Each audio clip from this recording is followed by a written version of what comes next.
Olá pessoal, vamos continuar o nosso capítulo de análise integral para volume de controle. A gente chega nesse último vídeo, vamos relacionar aí a equação da quantidade de movimento linear para um volume de controle com aceleração arbitrária. Na sessão anterior nós tínhamos a velocidade em x, y, z, e essa velocidade era relacionada com a velocidade x, y, z, que era em relação a um sistema de coordenadas que se movia junto com a nossa partícula. Nessa seção a gente vai relacionar também, agora nossa aceleração não é mais um valor constante, né? Nós vamos ter a aceleração em x, y, z variando com uma aceleração arbitrária a de x, y, z minúsculo.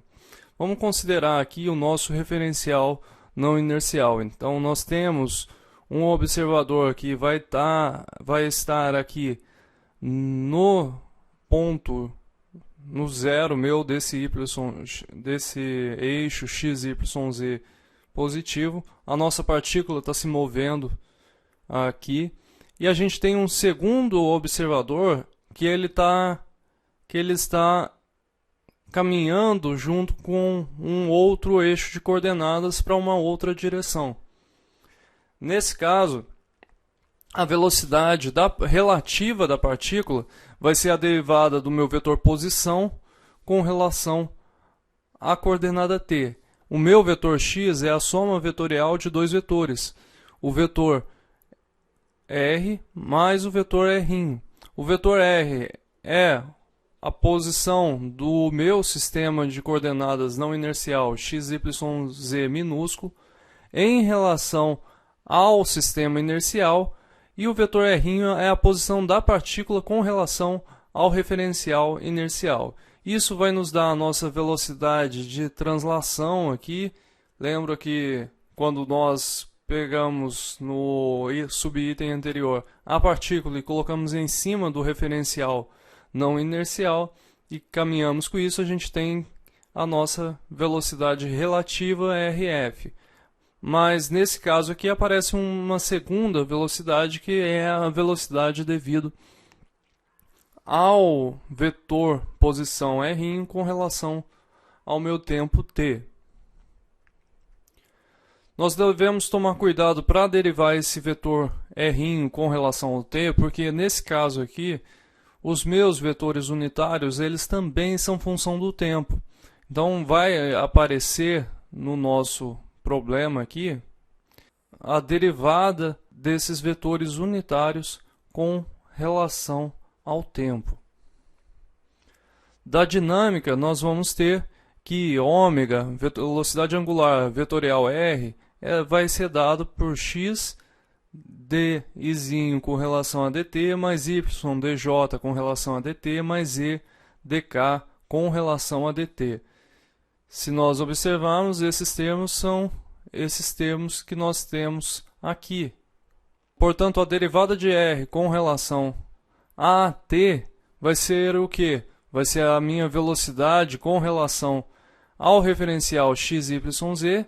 Essa velocidade é dada por esses valores aqui, a derivada de z com relação a t na direção kzinho, derivada de y com relação a t na direção j, e derivada de x com relação a t na direção izinho, mais a minha componente da velocidade angular.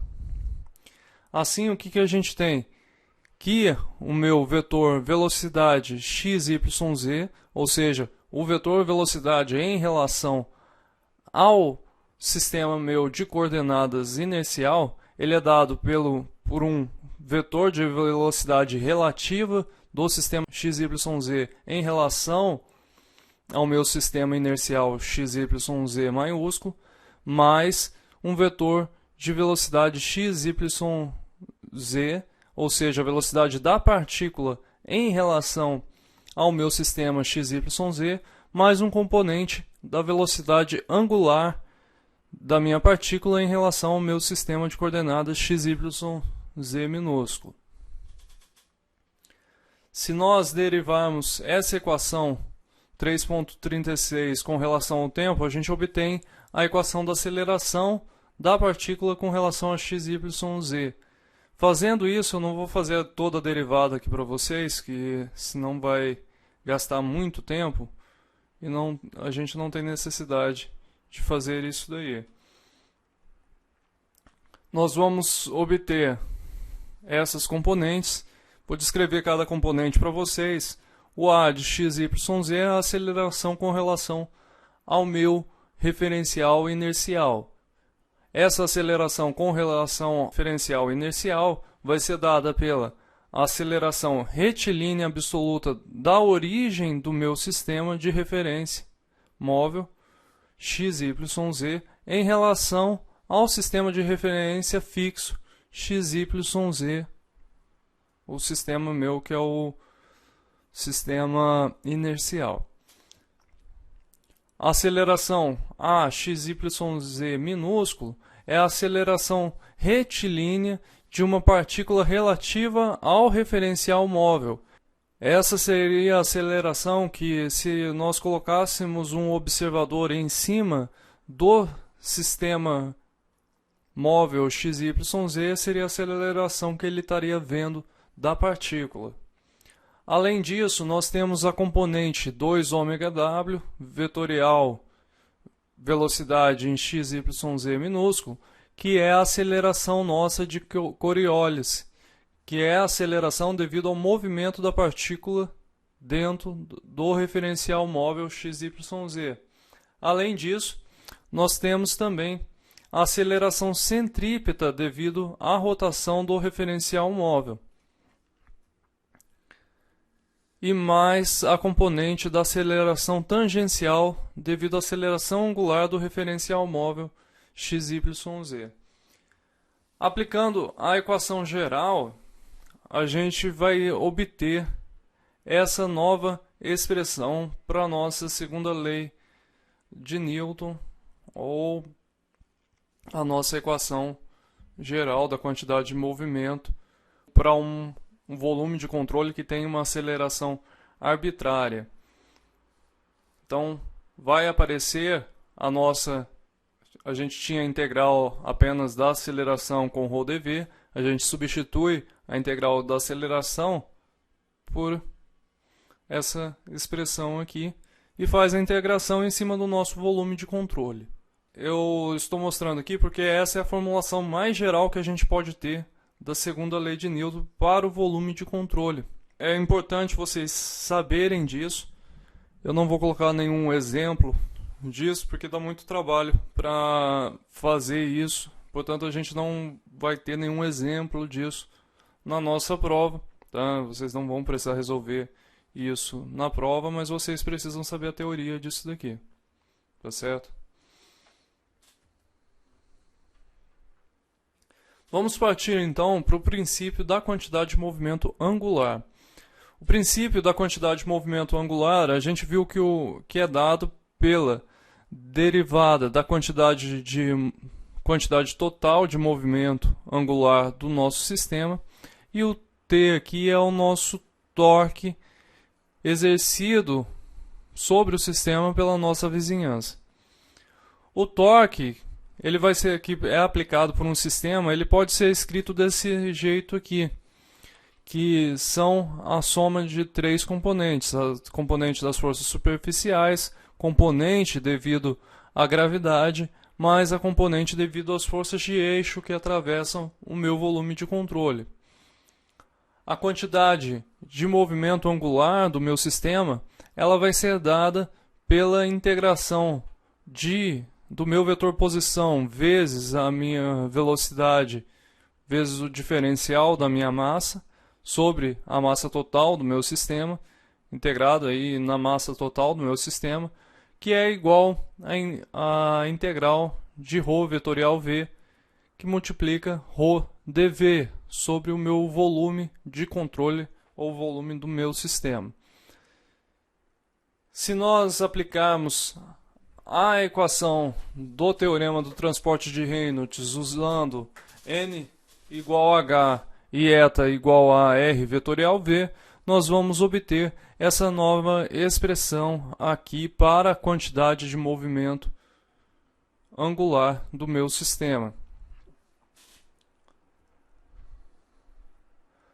Essa equação é uma formulação geral do princípio da quantidade de movimento angular quando nós temos um volume de controle inercial. Vamos para o exemplo 3.5. No exemplo 3.5 nós temos um pequeno regador de gramado que ele gira e faz a regagem do gramado. Nesse regador ele está operando a uma pressão manométrica de 140 kPa. A vazão volumétrica total de água através dos braços do regador é de 4 litros por minuto. Cada jato descarrega água a 17 metros por segundo em relação ao braço do regador, com um plano de inclinação de 30 graus, ou seja, essa velocidade que está saindo aqui é uma velocidade relativa de 17 metros por segundo. O regador gira em torno de um eixo pivô. Nós temos o eixo do nosso regador aqui, tá?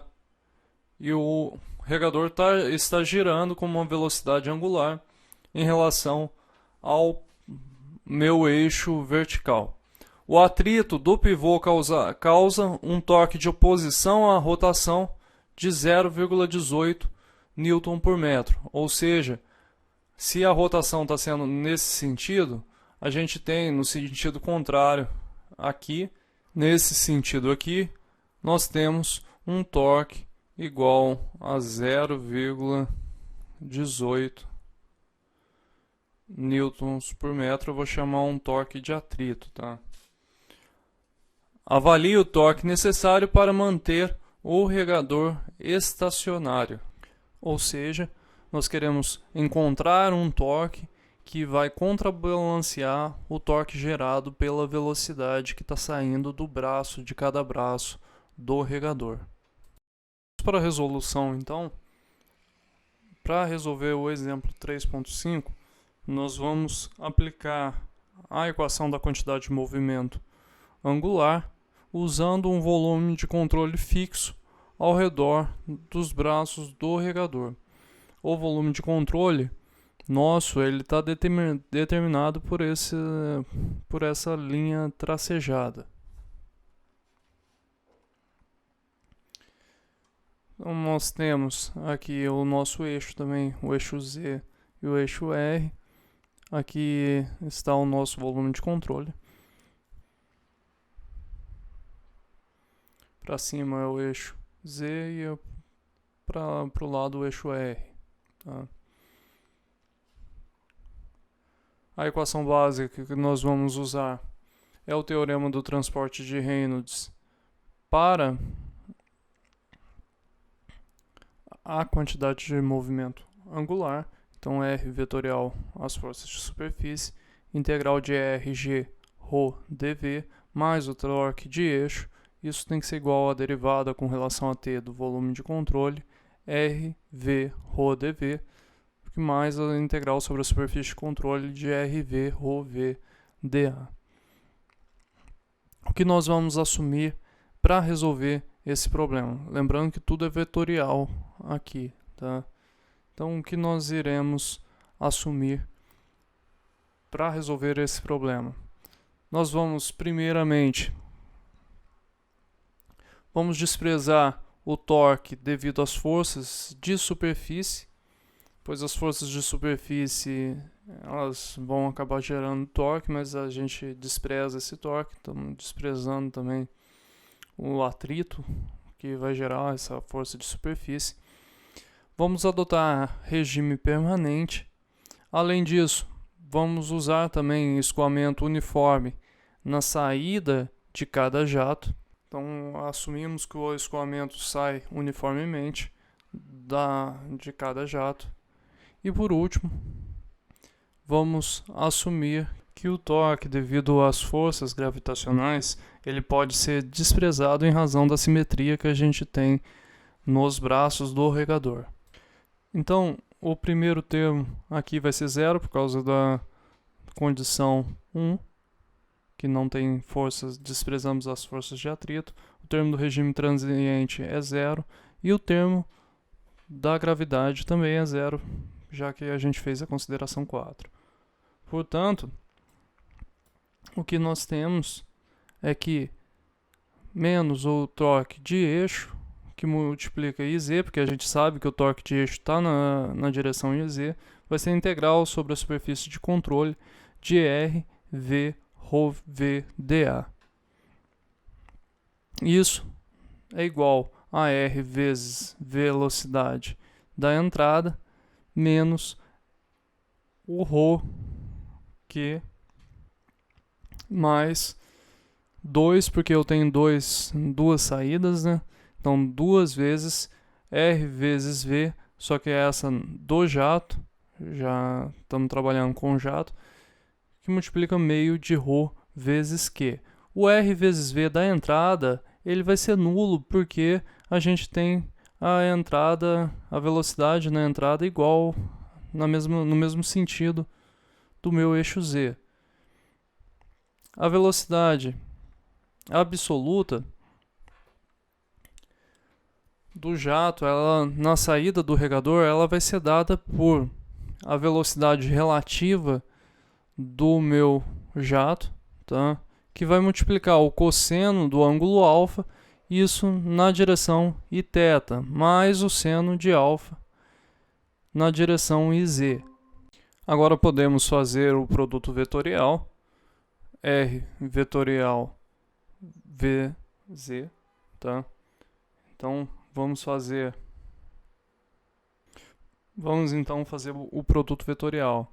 O produto nosso vetorial é R na direção IR, vetorial V relativo, velocidade relativa, que vai multiplicar cosseno de alfa na direção menos iθ, mais seno de alfa na direção IZ. Fazendo esse produto vetorial, nós temos que o R, que multiplica a velocidade relativa, que vai multiplicar cosseno de alfa na direção menos IZ, mais seno de alfa na direção menos iθ. Como nós temos torque apenas no eixo Z, a gente pode desprezar o seno de alfa menos iθ, e nós temos que o produto R vetorial V vai ser igual a menos R velocidade relativa, que vai multiplicar o cosseno do ângulo alfa. Agora nós podemos substituir esse resultado na equação nossa do teorema do transporte de Reynolds. Temos que o torque de eixo vai ser igual ao torque externo menos o torque F. Isso vai ser igual a menos 2 vezes R vezes a velocidade relativa vezes o cosseno de alfa, que vai multiplicar meio de ρ vezes Q. Isso nos dá que o torque externo é igual a TF menos ρ Q R V relativo vezes o cosseno de alfa. Substituindo os valores, nós vamos obter aqui o torque externo. Depois de ter feito todos os cálculos aqui, o torque externo é de menos 0,0161 Nm. Como o torque externo é menor que zero, ele deve ser aplicado na direção Z negativa para se opor ao movimento.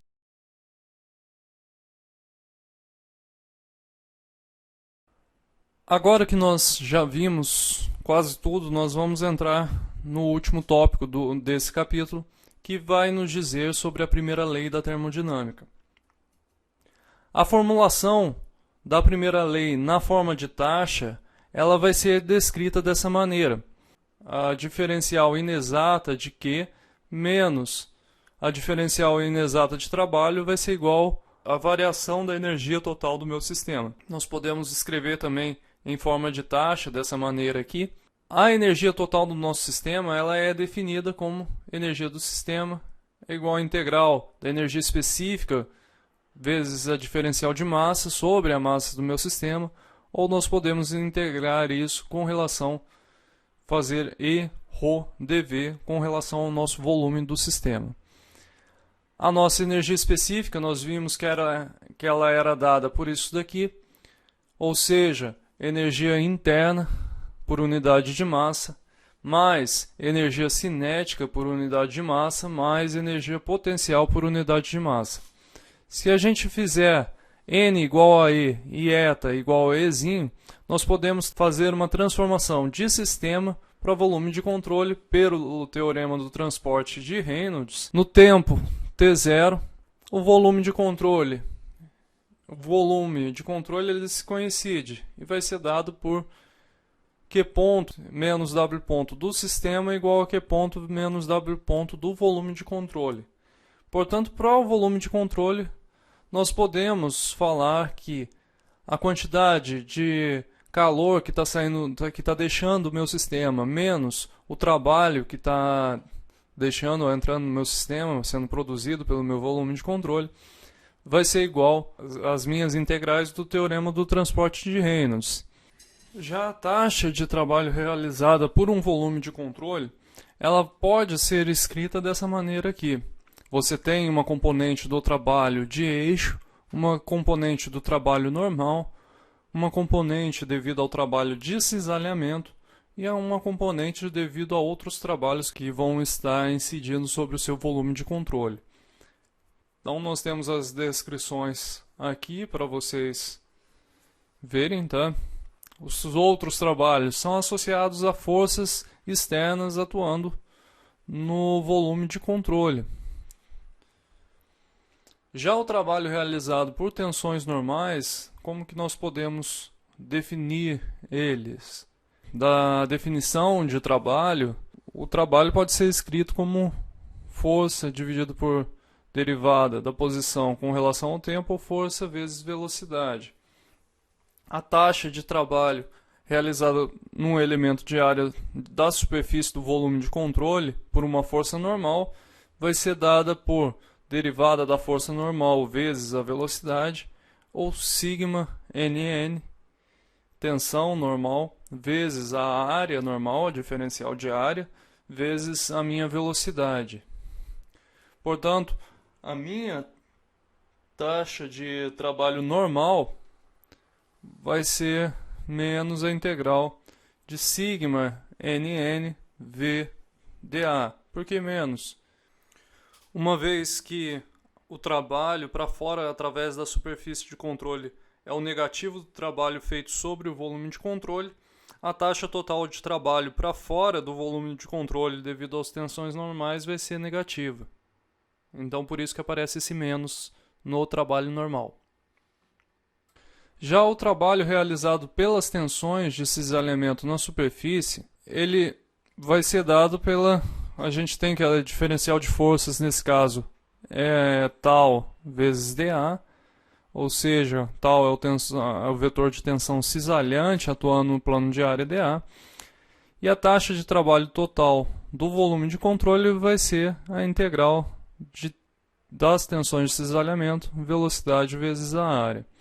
Nesse caso, o trabalho devido às tensões de cisalhamento vai ter uma componente dele que vai estar já incluída no trabalho de eixo. A outra parcela vai ser zero, porque o trabalho na superfície sólida ele vai ser igual a zero.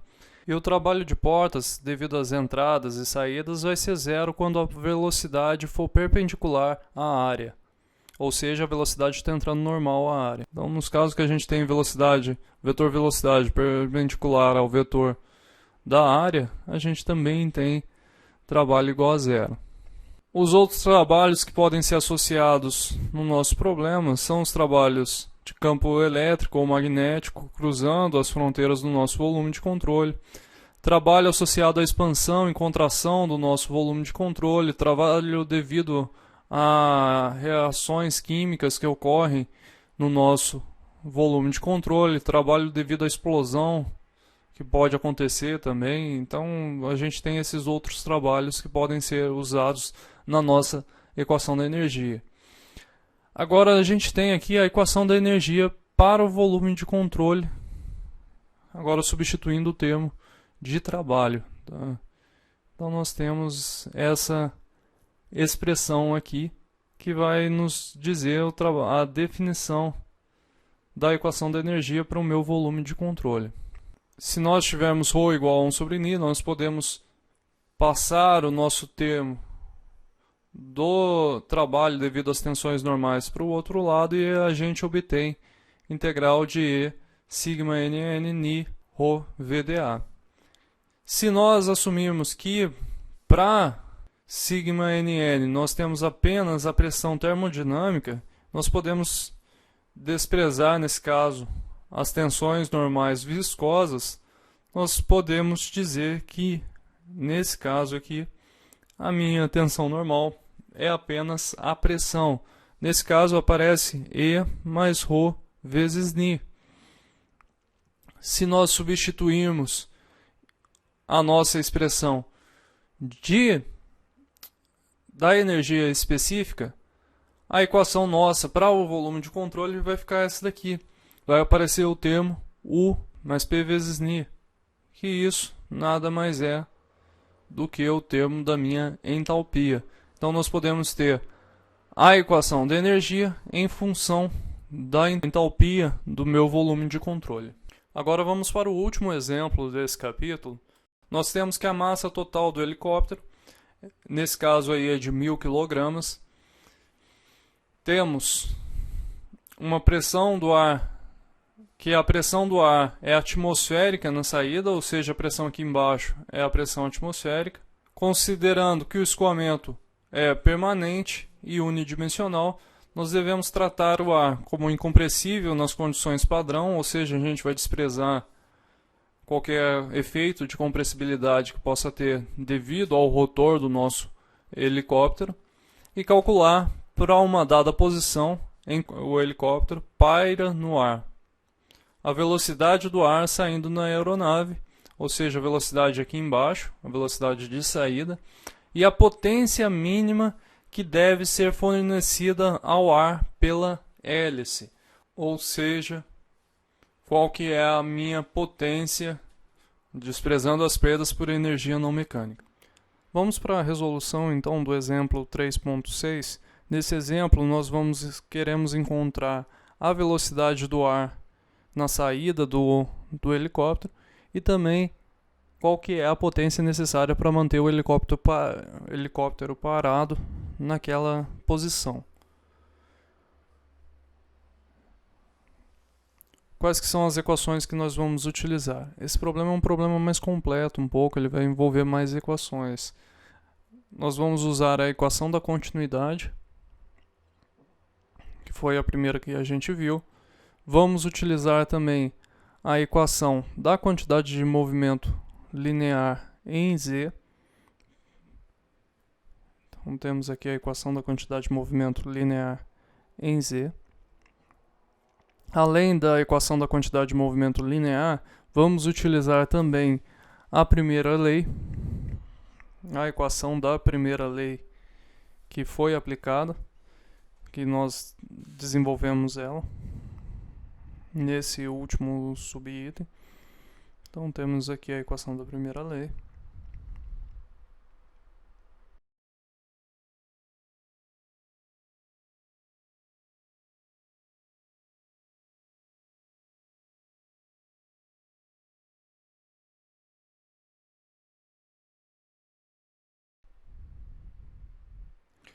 Vamos usar também a equação de Bernoulli. Então temos a equação de Bernoulli. Portanto, vai ser um resumo de todos os tópicos importantes desse capítulo. Temos a equação geral dos gases e também vamos utilizar a relação de entalpia no nosso problema. Tá? Então essas são todas as equações necessárias para a resolução desse exercício. Vamos assumir que a pressão atmosférica ela está presente na saída, então os gases, a velocidade na saída ela está a pressão atmosférica. Vamos considerar que é o ar padrão. Temos propriedades uniformes na saída. Também vamos considerar que o escoamento é incompressível, ou seja, o ρ nosso é constante.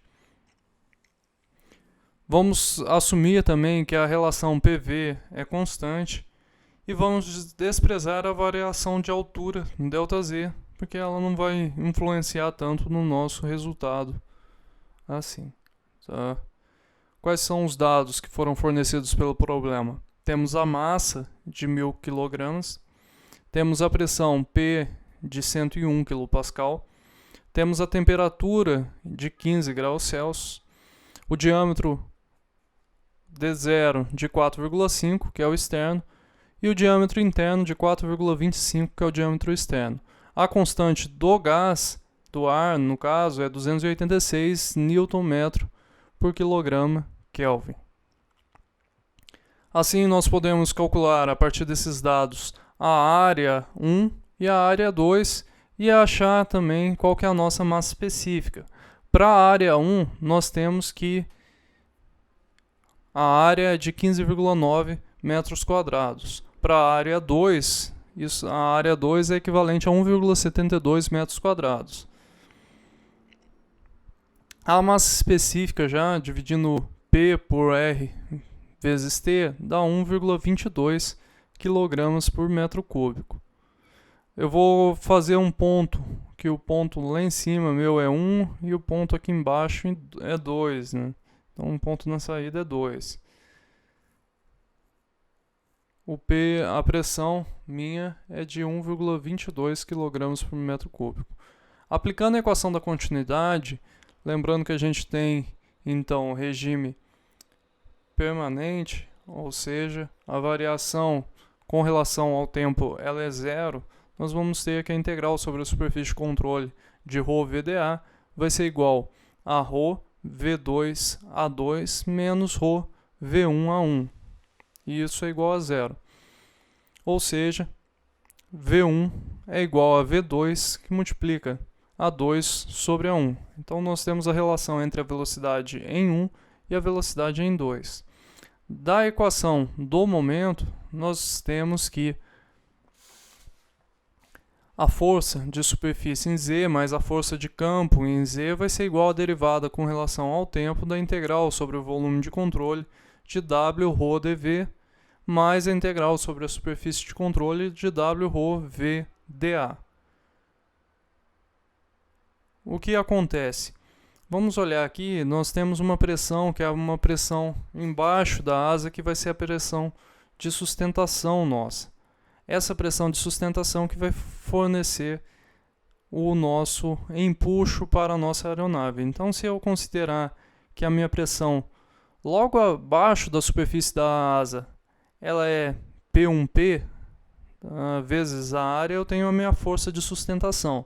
Essa força vai ser contrabalanceada com peso, que vai ser igual à variação da quantidade de movimento linear. Então, nós temos W2, ρ2, V2 vezes A, menos W1, ρ1, V1 vezes A1. Só que o que acontece? W1 é a velocidade em Z, nós não temos velocidade em outra componente. Então, W1 é igual a menos V1, porque está no sentido negativo, né? E W2 é igual a menos V2, é a velocidade da saída nossa. Da equação da continuidade, o que a gente tem? A gente tem que ρ V2A2 é igual a ρ V1A1. Portanto, nós podemos ter aqui menos P1P, multiplicar 1 menos mg. Isso daí é igual a ρ V2A2, que multiplica V1 menos V2. Nós podemos, então, aplicar Bernoulli, mas agora eu vou considerar um ponto lá na atmosfera e um ponto antes da minha máquina. Eu não posso aplicar Bernoulli quando eu estiver na minha máquina, tá?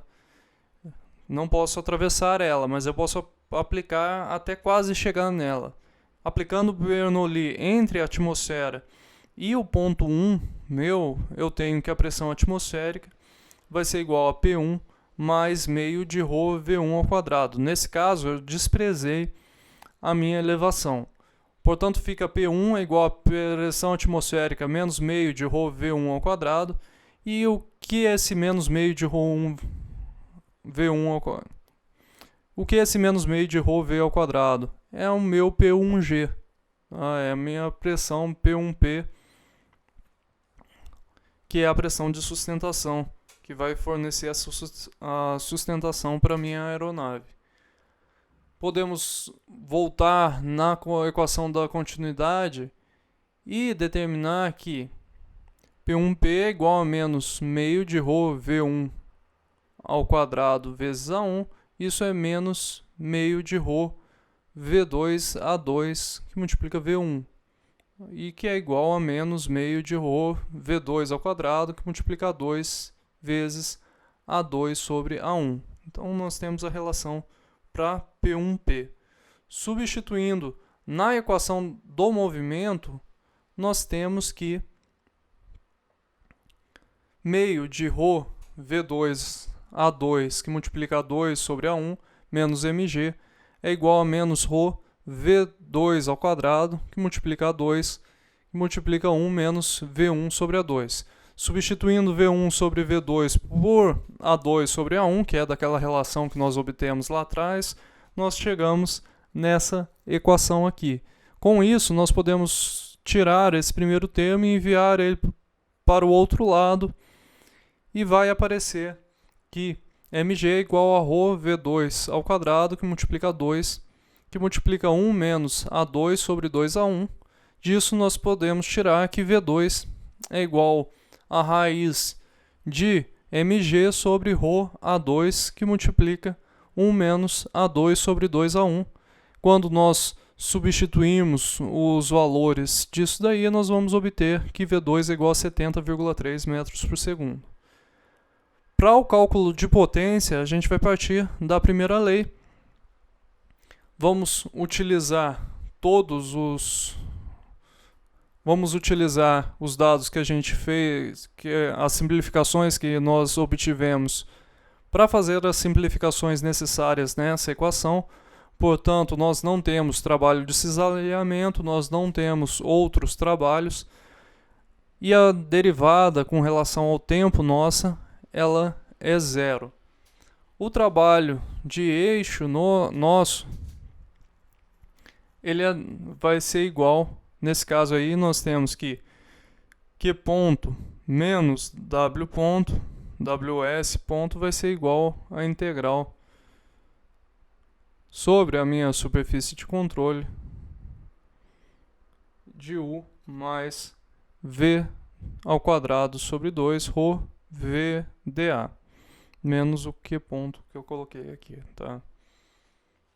Então, pela continuidade, a gente sabe que, antes um pouquinho, né, nós vamos ter, nesse caso, m.2, que multiplica V2 ao quadrado sobre 2, menos m1 ponto, que multiplica V1 ao quadrado sobre 2, mais m.2, que multiplica o 2, menos m.1, que multiplica 1 menos Q ponto. M2 e M1, pela equação da continuidade, a gente tem que M2 é igual a M1, porque a gente tem apenas uma entrada e uma saída. Portanto, menos WS vai ser igual a M ponto sobre 2, V2 ao quadrado menos V1, mais M ponto, que multiplica o 2 menos o 1, e a gente vai abrir aqui para menos derivada de Q por dm. O segundo termo, nesse caso aqui, ele é aproximadamente zero, porque ele é devido à energia não mecânica. Então, para que o trabalho seja mínimo, esse termo tem que ser zero. Portanto, o que a gente tem? Menos m ponto sobre 2, que multiplica V2 menos V1. Resolvendo essa equação, nós vamos obter que o trabalho mínimo necessário vai ser de 360 kW. Eu aconselho vocês a verem os exemplos que estão resolvidos no livro do Fox, dá uma olhada em todos os exemplos, resolva a lista de exercício, que eu acho que é suficiente para vocês fazerem a prova. Lembrando que na prova cai teoria também, tá, pessoal? Então, estudem a teoria também, porque ela é bem importante pra gente. Na verdade, é mais importante você saber teoria do que você saber resolver o exercício, tá? Pra mim, isso daí é mais importante. Ok? Então, ficamos por assim, ficamos combinados assim até o próximo capítulo.